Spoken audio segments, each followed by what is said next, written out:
네, 잠시 방송 연결이 좀 매끄럽지가 못했는데요. 이동건 전문가는 기관 쪽의 움직임에 주목을 하면서 계속해서 좀 반등 가능성을 좀 엿볼 수 있는 대목을 좀 점검을 해주고 있습니다.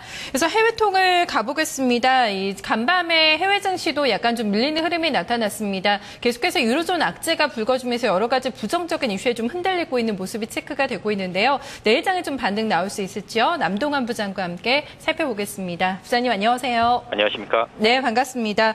여러 가지 호재성 재료보다는 좀 부정적인 뉴스들이 많이 나오고 있는 시장이거든요. 내일장 흐름은 좀 어떻게 예측해 볼 수 있을까요?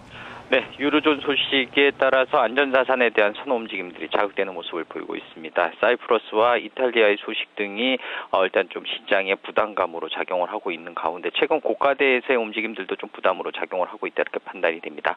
단기적으로는 박스권 움직임이 아직까지는 지속이 되고 있다 판단이 되고요. 좁은 박스권 S&P 500 기준으로 1540선, 1560선을 살펴보고 있습니다. 일단 안전자산에 대한 선호 움직임 여부가 관건이 될 것으로 판단이 되는데 여기서 안전자산이라고 할 수 있는 것은 아무래도 이제 달러화라든지 엔화 그리고 각국의 채권 움직임들이다 이렇게 판단이 됩니다. 긍정적인 경제 지표 속에서도요. 일단 두 가지를 좀 살펴봐야 되는데 긍정적인 소식은 기업 실적 개선 기대감으로 확산이 되고 있다라는 부분입니다. 반면에 좀 부정적인 부분들은 경기 개선 기대감들이 경제 지표 발로 나타나고 있지만 이 지표들이 일시적인지 여부가 시장에서 한 번 정도 더 체크돼야 되지 않겠는 그렇게 예상을 하고 있습니다. 일단 현재로서는 박스권 이탈 뒤 방향성을 좀 찾을 수 있을 것으로 판단이 됩니다.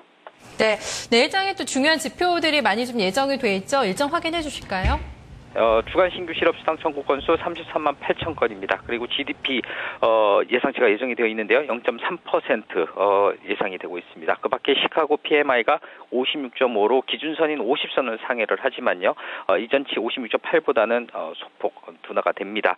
그 밖에 최근 연준 위원들 그리고 연방은행 총재들의 연설에 좀 관심을 끌고 있는데 시장의 관심은 아무래도 부양 조치가 언제 끝날지 여부에 대한 시장의 움직임들인데요. 여기에 대한 특히 이제 부양 조치의 지속에 대한 확신이 좀 필요해 보인다 이렇게 판단이 됩니다. 그 밖에 OECD가 오늘 G7 국가들에 대한 경기 전망을 발표할 것으로 예정이 되어 있습니다.